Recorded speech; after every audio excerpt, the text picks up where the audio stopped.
하나님 말씀 보겠습니다. 잠언 2장 10절에서 15절입니다. 같이 읽겠습니다. 곧 지혜가 내 마음에 들어가며 지식이 내 영혼을 즐겁게 할 것이요 근신이 너를 지키며 명철이 너를 보호하여 악한 자의 길과 패역을 말하는 자에게서 건져내리라. 이 무리는 정직한 길을 떠나 어두운 길로 행하며 행악하기를 기뻐하며 악인의 패역을 즐거워하나니 그 길은 구부러지고 그 행위는 괴역하니라. 아멘. 하나님 말씀 오늘도 큰 은혜가 넘치기를 바랍니다. 지혜의 길이라 라는 제목으로 말씀을 상고하고자 합니다. 자, 한번 볼까요? 자, 우리 뭘로 채워달라고요? 성령으로. 성령으로 채움 당해야 누구를 보게 된다? 예수님을 보게 된다. 그래서 성령으로 채움받은 사람은 십자가 앞에서 주님을 본다는 것은 날마다 십자가를 밝히 본다는 뜻입니다. 그러니까 성령으로 채움을 받게 된 사람은 내가 누구인 줄 알게 되는 겁니다. 죄인이요 저주받아 마땅하고 또 사망에 처한 자임을 알게 되니까 주님 없이는 나는 살 수가 없다. 그게 바로 주의 임재 속에 주의 성령으로 채우사 같은 말이죠. 주의 임재 속에 뭘 알게 해달라? 은혜가 뭐라 그랬습니까? 용서 제사함. 용서 제사함이 어디에? 십자가에. 그게 주님을 보게 되는 같은 말이 이렇게 이제 반복되는 걸 알 수 있겠죠? 그 다음 볼까요? 주 뜻대로 주님 뜻대로 살아가기. 이 말은 뭡니까? 십자가만 바라보겠다 이 말입니다. 언제까지? 세상 끝날까지. 나를 빚으시고 나를 새롭게 창조하셔서 새날 열어주. 새날이 뭡니까? 예수님의 의가, 예수님의 십자가 보혈의 피가 나를 어떻게 한다고요? 새롭게 한다. 그러니까 새날이라는 말은 항상 예수 안에서 십자가 바라보는 것이 뭐라고요? 새날이다. 이 새날을 열어주소서. 이렇게 보니까 가사 참 잘 지었죠? 그 다음 볼까요? 그래서 의에 줄이고 목이 마르니, 다시 말하면 예수님만 바라보겠습니다. 성령의 기름. 이걸 예수님만 바라보겠다는 거 내 힘으로 된다 했어요? 안 된다 했어요? 그러니까 뭐가 충만해야 돼? 성령이 충만해야 누구만 바라본다? 예수님만 바라본다. 의에 줄이고 목이 마르니 내 잔을 채워주소서. 예수님으로 나를 채워주면 나는 새로운 피조물이다. 내 잔을 채워주소서. 어떤 의미일까요? 내 잔을 채워주소서. 내 삶을 윤택하게 해주소서. 그런 의미가 아닙니다. 그래서 우리가 예수님이 십자가 보혈의 피가 나를 사로잡을 때에 한번 따라 합시다. 우리는 새로운 피조물입니다. 할렐루야. 우리는 성령의 사람이 된 것입니다. 자, 볼까요? 자, 구부러진 길에 있는 인간이다. 우리는 항상 누구를? 나를 좋은 편에 두고 싶어 한다. 그래서 이 말씀 보면 막 아멘이 나옵니다. 무슨 말이냐? 지혜가, 야, 내 마음에 들어가면 얼마나 좋을까? 한번 따라합시다. 지혜는, 지식은, 근신은, 명철은 다 누구를 의미한다? 예수님을 의미한다 그랬지. 자, 그러니까 지혜, 지식, 근신 요까지 이게 우리가 하나님 말씀을 하나님 중심으로 해석하는 것이 아니라 누구 중심으로 해석하면? 자기 중심으로 해석하면 지혜, 지식, 근신, 명철이 들어오면 나는 정말 대단한 사람 될 거야. 이게 이제 성경을 잘못 보고 있는 입장이 되는 겁니다. 자, 지혜가 예수님이 우리 안에 들어오면 지식이 우리 영혼을 즐겁게 할 것이요 예수님이 너를 지키며 예수님이 너를 보호하여. 이 말은 철저히 성령의 사람 되게 하셔서 예수님의 십자가만 자랑하도록 우리를 인도해 주실 줄로 믿습니다. 그래서 악한 자의 길이 뭡니까? 패역을 말하는 자의 길이 뭡니까? 이거는 철저히 누구 중심? 자기 중심으로 사는 길에서 우리를 건져내리라. 그런데 제목이 뭡니까? 구부러진 길에 있다. 항상 구부러진다는 말은 누가 잘 되는 것? 내가 잘 되는 것을 뭐라고 이야기한다? 구부러진 길. 그러니까 말씀을 보니까 이 길은 나와 정 반대가 되어버리죠. 그 다음 볼까요? 그래서 이 말씀이 13절에서 나오는 이 말씀이 이 무리는 아까 말한 대로 우리를 가리킵니다. 우리는 항상 뭘 떠납니까? 정직한 길을 떠나. 정직한 길은 의의 길입니다. 그 다음에 무슨 길로? 어두운 길은 누구 중심? 자기중심. 이걸 뭐라고 이야기하느냐? 행악하기를 기뻐하며. 이게 구부러진 길이다 이 말이죠. 악인의 패역을 즐거워하나니 그 길은 구부러지고 그 행위는 패역한 길. 그래서 우리 인생길은 한번 따라합시다. 내 인생길은 구부러진 길이요 패역의 길이다. 맞습니까? 왜? 철저히 누구 중심이니까? 자기 중심. 이게 왜 구부러진 길이냐를 이제 설명할 거예요. 지킴을 받고 보호를 받는 것에 더 마음을 두기 때문에 자신이 구부러진 길에 있고 행위가 패역하다고 생각하지 않는다. 철저히 누구 중심? 자기 중심으로 살아가는 우리 모습이기 때문에 한번 따라합시다. 너는 옆 사람 보고 인사합시다. 너는 구부러진 길이요 패역의 길입니다. 무슨 어디 맞아요? 뺨 맞는 소리죠? 근데 성경은 뭐라고 이야기하느냐? 언제나 이게 우리의 모습이다. 이렇게 말씀을 하고 있습니다. 하나님도 내 편이다. 나를 위해 도와주고 하나님만 나를 위하고 도와주는 하나님만 생각할 뿐이지 하나님 편이 되어 하나님을 위해 일하시는 하나님을 이해하지 못하는 것이다. 한번 따라합시다. 하나님은 앞에 거 보시면 하나님은 철저히 하나님 중심이다. 분명히 하셔야 됩니다. 그러니까 저와 여러분이 믿음의 사람이라면 하나님이 내 편이 아니라 내가 누구 편이 돼야 돼요? 하나님 편이 돼야죠. 아멘 좀 해주세요. 아멘. 우리는 누구 편이 돼야 돼? 하나님 편이. 근데 우리는 하나님이 누구 편 되기를 원해? 내 편 되기를 원하죠. 그래서 뭐 전쟁할 때 십자가 그려놓고 법궤 들고 가고 난리 하죠. 뭐 기도회 열고 하나님 누구 편 되게 해달라고? 우리 편 되게 해주셔서 저 나쁜 놈 어떻게 해요? 작살나게 해주세요. 그래 기도해야 속이 시원하죠. 근데 하나님의 역사는 그렇게 일하지 않는다. 그러면 하나님은 하나님 자신을 위해서 어떻게 일하시는지를 살펴봐야 되지 않겠습니까? 한번 따라합시다. 하나님 자신을 위해 어떻게 일하실까? 알려면 어디로 가야 돼? 궁금해요? 500만 원. 5만 원 갖고 500원 갖고는 아무것도 못 하겠어. 500만 원 받아가지고 컴퓨터도 좀 바꾸고 그래야 될 거예요. 자 여기 보세요. 장로님 한번 읽어볼까요? 성경에는 인간의 편에서 인간을 위해 일하시는 하나님은 없다. 네, 인간의 편에서 인간을 위해 일하시는 하나님은 없다가 아니고 있다. 이렇게 이제 해석을 하니까 성경에서 우리가 답을 못 얻는다. 자 보십시오. 창세기 1장에 세상을 창조하신 하나님의 일에서부터 자 창세기 시작부터 요한계시록 끝까지 한번 따라합시다. 하나님을 위해 일하신다. 하나님은 우리를 위해 일하시는 것이 아닙니다. 그래서 이걸 우리가 이제 말씀을 통해서 살펴보도록 하겠습니다. 자 넘어가 봅시다. 인간을 위한 세계를 만드신 것이 아니라 하나님을 위한 세계를 만든 것이다. 그래서 창세기 시작부터 누구를 위한 세계냐? 하나님을 위한 세계. 그런데 창세기 1장에 시작하는 하나님의 세계는 어디서 완성되느냐? 예수님의 십자가로 완성된다. 한번 따라합시다. 하나님을 위해 일하신다. 네, 하나님은 철저히 하나님을 위해 일하신다. 인간은요, 아까 우리 장로님 뭐라고 말했습니까? 인간은 어떤 존재입니까? 십자가 앞에 서게 되면 죄인이요, 저주받은 자요, 사망의 천국입니다. 그래서 인간에게서 하나님을 위한 어떤 역사는 일어날 수가 없다라는 것을 알게 됩니다. 자, 세상을 지으실 때마다 하나님은 보시기에 좋았더라. 사람을 지으시고 모든 일을 마쳤을 때는 보시기에 심히 좋았다. 그러니까 하나님은 누구를 위해서 일하신다? 하나님 자신을 위해서 일하신다. 그런데 당시 땅에는 누가 존재했습니까? 사단이 존재하고 있었음을 생각하면 보시기에 좋았더라라는 말은 누가 있는데? 사단이 있는데 보시기에 좋았다라는 말은 말이 안 되는 거지요. 보시기에 좋았다라는 말은 누가 없어야 돼? 사단이 없어야 돼. 근데 하나님께서 보시기에 심히 좋았더라. 누구를 만들고 난 다음에? 사람을 만들고 난 다음에 심히 좋았더라라는 말은 이미 창세기 시작하자마자 3장부터 시작해서 어떻게 됩니까?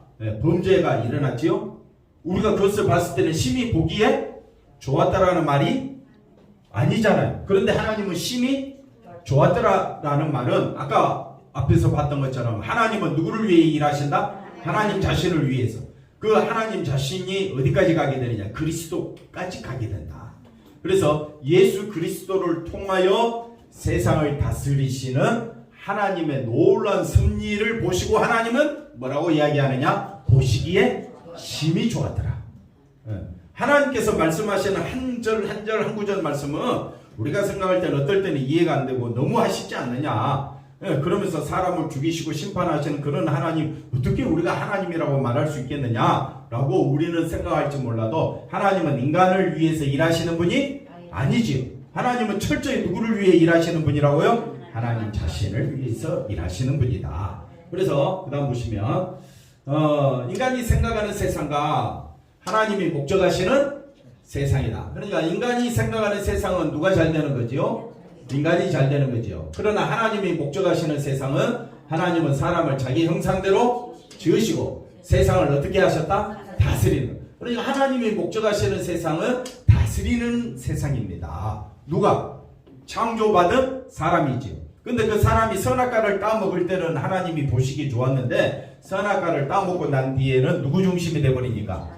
자기 사람 중심이 돼버렸잖아요. 그래서 우리가 봤을 때는 그게 어떻게 다스리느냐라고 생각할지 몰라도 누가 오심으로?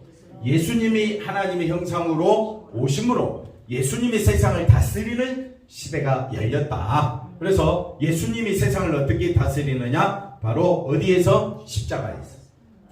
그래서 예수님의 가장 위대한 통치를 다른 말로 장로님 뭐라 그랬습니까? 어디에서? 십자가에서. 십자가에서 예수님의 죽으심이 메시아로서 예수님이 세상을 다스리는 통치의 시작이 되는 것이다. 그러니까 이걸 우리가 성령이 아니고서는 깨달을 수가 없게 되는 거지요. 하나님의 형상은 뭘로 나타난다? 다스리는 것. 근데 사람이 뭘 먹음으로? 선악과를 먹음으로 사단의 다스림을 받으니까 심히 좋았더라는 말이 아닌데 하나님은 뭐라고 이야기합니까? 심히 좋았더라 라고 이야기하는 것은 사탄까지 쓰고 있다. 그러니까 하나님의 그 다스리는 세계는 우리가 감히 상상할 수 없는 세계가 나타나는 겁니다. 그래서 요한계시록 12장에 보면 하늘에 미가엘과 그 다음 악한 마귀가 싸우는 장면이 나옵니다. 그리고 그 쫓겨난 마귀가 이 땅에 존재하게 되게 되지요.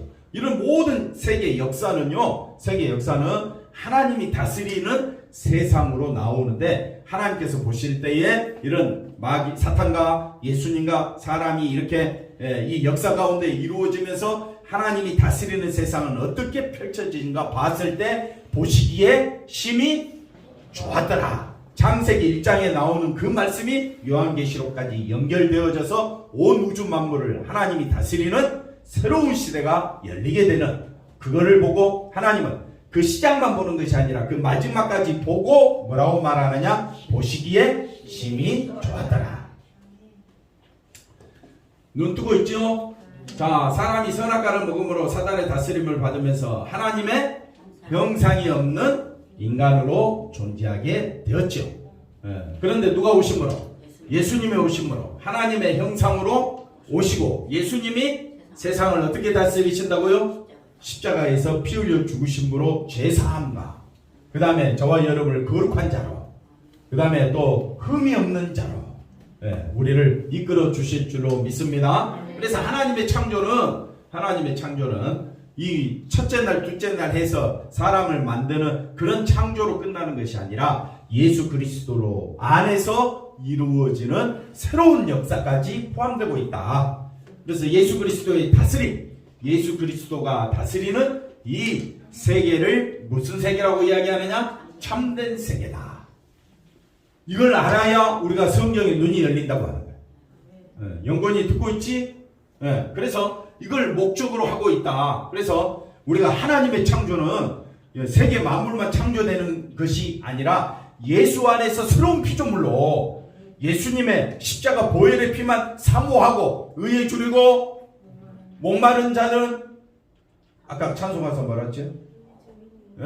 목마른 자는 내 잔을 채워주소서. 하여튼 봤는데 또 까먹네. 그러니까 우리가 하나님의 창조는 어디까지 간다? 예수님 안에서 예수님의 보혈의 피만 높이는 자들로 다스리는 천국까지 완성이 된다. 예. 그래서 우리는 항상 누구만 바라봐야 되느냐? 예수님의 십자가 보혈을 바라봐야 한다. 십자가 보혈은 바로 예수님이 나를 다스리고 있다는 증거가 되고, 그 증거를 뭘로 확인할 수 있느냐? 성령으로 확인할 수 있다. 여러분 성령 받았습니까? 성령 받은 사람은 바로 그것을 드러내게 돼 있다. 예, 그래서 이것을 위해 누가 존재했다? 사탄이 존재했고 필요했던 것이다.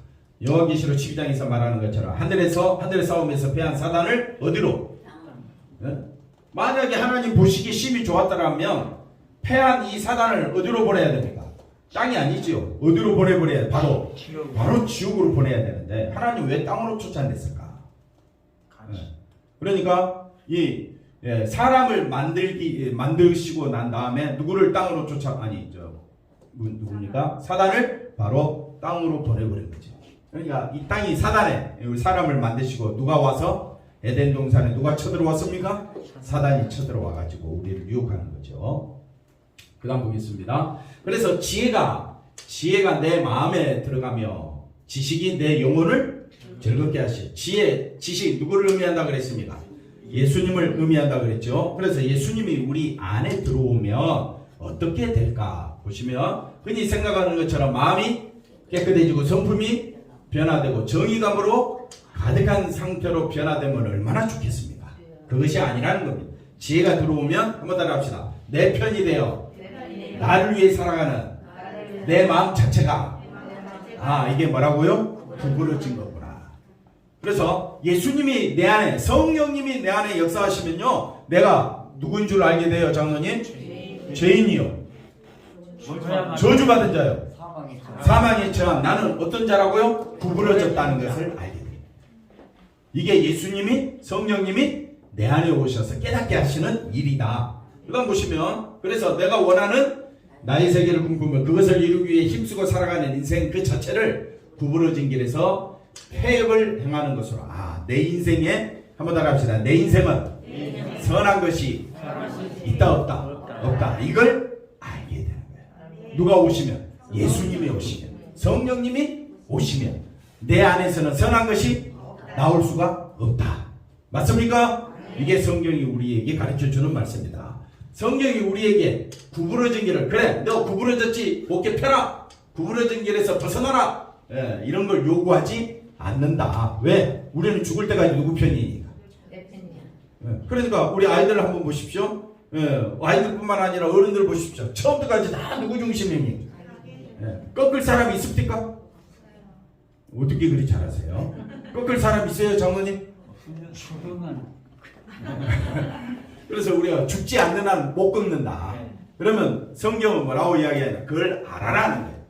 한번 따라합시다. 나는 구부러진 인생길이요, 폐역의 길로 살고 있다. 이해가 되시면 돼요. 네, 아멘 하시면 돼요. 그러니까 나는 누구만 바라봐야 돼? 예수님만 바라봐야 돼. 예수님 아니면 나는 살 길이 없어요. 생명 얻을 길이 없어요. 지혜가 구부러진 마음에 들어오므로, 예수님이, 성령님이 내 안에 들어오므로 지혜가 참된 길이다. 예수님만이, 십자가 보혈만이 참된 길이다. 이게 하나님의 섭리다, 이 말이에요. 하나님의 창조가 여기까지 옵니다. 지혜를 나의 의로 의지하게. 그래서 예수님만이 나의 의로, 이것이 우리에게 성령을 보내신 이유가 되는 것이다. 한번 따라합시다. 우리는 예수 안에서 뭐라고 이야기합니까? 새로운 피조물이다. 누가 들어오심으로? 지혜이신 예수님의 의가 우리 안에 들어오심으로 저와 여러분은 새로운 피조물이 되었다. 할렐루야. 이게 하나님이 보시기에 심히 좋았다. 사람을 만드시고 사단의 시험에 빠져서 에덴 동산에서 쫓겨나는 거 봤을 때는 심히 좋았다라는 말이 들어오면 안 됐지요. 근데 어디 안에서? 예수 안에서 저와 여러분이 어떤 존재? 예수님만 높이는 존재. 그게 하나님이 창조하고자 하는, 바로 인간 사역에 인간을 만드신 목적이었다, 이 말이에요. 근데 인간은 철저히 누구 중심으로 변해버렸어요? 자기 중심. 그런 사람들을 한 사람 한 사람 택한 백성은, 창세전에 택한 하나님의 백성은 어떻게 하느냐? 한 사람 한 사람 불러내서 누구만 높이더라? 예수님만 높이더라. 한번 옆 사람 보고 인사합시다. 바로 당신이십니다. 예? 누구만 높이더라? 예수님만 높이더라. 할렐루야. 아멘. 그게 교회다 이 말이에요. 그러니까 하나님께서 예수님 안에서 모든 교회가 하나 되게 하시고, 예, 그래서 이 땅에서뿐만 아니라 천국에서 하나님께만 영광 돌리는 새로운 창조로서 우리에게 역사하고 있기 때문에 그 모든 과정을 하나님 보셨을 때에 하나님은 뭐라고 이야기하느냐? 보시기에, 장로님 뭐라고요? 보시기에 심히 좋았더라. 그래서 세상과 인생을 바라보는 안목이, 우리는 창조의 세계에 들어온 이 안목으로 새로워질 줄로 믿습니다. 나를 위한 인생이 아니라 주를 위해 살도록 허락된 인생임을 깨닫게 된다. 한번 다 같이 읽어봅시다. 그런즉 내가 공의와 정의와 정직 곧 모든 선한 길을 누가 들어오시면 지혜가 들어오심으로 알게 되는 새로운 안목. 그래서 저와 여러분은 새로운 피조물이 되는 거예요. 너무너무 기분 좋죠? 밥은 먹었지요? 새로운 안목이 있게 되면 전혀 알지 못했던 사실을 깨닫게 되는데, 가장 중심적인 것은 자신이 하나님의 십자가 앞에 딱 보고 보니까 나는 뭐라고요? 미움의 대상이 되어버렸다. 미움받는 것이 당연한 자를 어디 안에서? 예수 안에서 불러주신 하나님의 허물과처럼 죽었던 우리를, 허물과 죽은 우리를 예수 안에서 살려주신 그 큰 사랑에 감사하고 감격, 한번 따라합시다. 감격, 감사하게 된 새로운 피조물로 하나님 그렇게 창조하시고자 했습니다. 그래서 에덴 동산에서 아담과 하와가 선악과를 보면서 뭐라고 생각합니까? 사단이 뭐라고 유혹했지? 이거 먹으면 누구같이 된다. 그랬던 인간이, 그래서 딱 먹었잖아요. 누구같이 되려고. 여자는 용감해. 확실히 용감해. 남자는 어떻게 해요? 안 죽으니까 여자가 먹고 죽어야 되는데, 여자가 죽었어요, 안 죽었어요? 남자가 용감해, 여자가 용감해? 여자가 용감해. 남자는 어떻게 안 죽는 거 보고 먹었어요. 먹으려고 하는데 지사 봤어요. 그랬는데 사단에 넘어갔던 저와 여러분이 누구로 인하여? 예수님의 보혈의 피로 인하여, 성령으로 인하여 오직 예수님만, 하나님만 높이고 그 사랑에 감격하고 감사한 새로운 피조물이 된 거야. 너무 감사하지 않나요? 이게 하나님 보시기에 심히 좋았더라. 할렐루야. 이처럼 하나님의 사랑이 감당할 수 없는 큰 은혜로, 에베소에 나오는 말씀이었죠. 다가오게 하시고 은혜 안에서 은혜로 다스려지는 십자가의 세계가, 좀 아멘 좀 해주세요. 아멘. 좀 뜸을 들이며 말하고 아멘 좀 하라고. 십자가의 세계가 나의 즐거움이 되게 하는 것이 누가 오셔서? 예수님이 오셔서 되어지는 일이다. 이 연사 강력하게 아멘이라 외칩니다. 아멘. 근신이 너를 지키며, 근신, 아까 지혜, 지식, 명철, 근신, 너를 지키며 너를 보호하여 악한 자의 길과 폐역을 말하는 자에서 어떻게 하리라? 근처되리라. 우리가 살고자 하는 세계에서 지혜, 근신, 명철은 뭐가 없다? 십자가가 쓸모가 있습니까? 없습니까? 아무 가치가 없지요. 왜? 힘이 되지 않기 때문에. 악한 자의 길과 폐역을 말하는 자에게서 건져낸다라는 말은 우리를 뭐 하신다? 구별하신다. 그래서 구별이 뭐냐? 거룩입니다. 거룩. 흠이 없는 자. 거룩한 자, 흠이 없는 자. 자, 십자가 상에 두 강도가 있었다 그랬죠? 한쪽은 누구 중심? 자기 중심. 그 다음에 구별되고 거룩하고 하나님의 낙원에 들어가게 된 이 다른 한편 강도는 누구만 의지했어요? 예수님만 의지했죠. 지혜가 우리 마음에 들어와서 우리를 어디에서? 악한 자의 길과 폐역을 말하는 자에게서 어떻게 해요? 건져내어 거룩하게 구별하였습니다. 흠이 없는 자로 구별하였습니다. 그래서 구별된 신자는 선한 일을 하고 믿음에 열심 내는 이것을 뭘로 아는 것이다? 선한 일을 하고 믿음에 열심 내는 이것을 다시 말하면 누구 중심? 자기 중심으로 나아가는 것을 구부러진 길로 알게 되는 겁니다. 정말 예수님으로 인한 성령이 충만한 자는 나의 선함과 나의 믿음으로 구원될 수? 구원은 오직 누구로 말미암아? 예수님의 보혈의 피로 된 것임을 알기 때문에. 장로님 누구만 높이겠다고요? 예수님만 높이겠다. 아멘. 자, 이제 결론으로 갑시다. 어떤 행위로도 하나님의 미움에서 우리는 벗어날 수 있다 없다? 없다. 그래서 자신을 구원받을 수 없는 자로 보게 되는 그것이 야, 나는 구원받을 수 있다 없다? 없다. 이걸 알게 되는 것이 지혜로우신 성령님의 역사다. 그래서 이 악한 자의 길에서 건진받은 증표가 뭐냐? 십자가를 보게 되는 것이 되는 줄로 믿습니다. 악한 자는 자신의 선함으로 원하는 것을 이루고자 하고 자신을 미움의 대상이 아닌 뭘로? 자기 자신밖에 모르지요. 악한 자는. 그러나 성령이 온 사람은 자신을 높일 자가 아닌 미움받을 자로 바라보며 뭐만 의지한다? 십자가의 의를 바라. 그러니까 율법이 하는 기능이 뭡니까? 율법. 너는 죄인 중에 개수다. 너는 죽어? 마땅해. 심판받아? 마땅해. 율법이 하는 기능은 뭐냐? 우리의 모든 행위로는 하나님과 뭐가 된다? 원수가 된다. 철저히 우리를 십자가 앞에 십자가를 바라보게 합니다. 그래서 십자가에 달리신 누구만 의지하도록? 예수님만 의지하도록. 이러한 근신이 악한 자의 길에서 우리를 만나 지킨다. 우리의 힘으로 지키고 성취하고자 하는 것이 무슨 길이다? 어둠. 우리 힘으로 지킬 수 있으면 지키십시오. 지킬 수 있다 없다? 없다 이 말이에요. 지혜는 우리를 이러한 길에서 건져내어 성도들의 길을 가게 한다. 이것이 용서의 은혜 아래에 있는 십자가의 세계다. 그래서 다 같이 한번 읽어봅시다. 잠언 3장 18절. 지혜는 그 얻은 자에게 뭐라고 그랬습니까? 생명. 지혜를 가진 자는 복되도다. 그래서 저와 여러분은 뭘 얻은 자다? 지혜를 얻은 자. 생명의 나무라. 성령의 사람은 지혜, 예수님의 십자가가 얼마나 귀하고 놀라운가를 알게 되므로 뭐만 드러내게 된다? 십자가만 드러내게 된다. 기도하겠습니다. 하나님 감사합니다. 예수님의 십자가로 인하여 기뻐하며 살아가는 우리들의 삶이 되어지도록 인도해 주시옵소서. 예수님의 이름으로 기도하옵나이다. 아멘.